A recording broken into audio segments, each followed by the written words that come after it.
দুপুর বেলা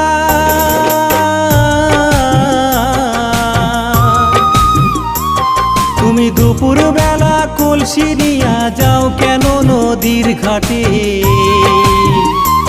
তোমার রূপ দেখিয়া পাগল হইলাম, মন থাকে না ঘরে।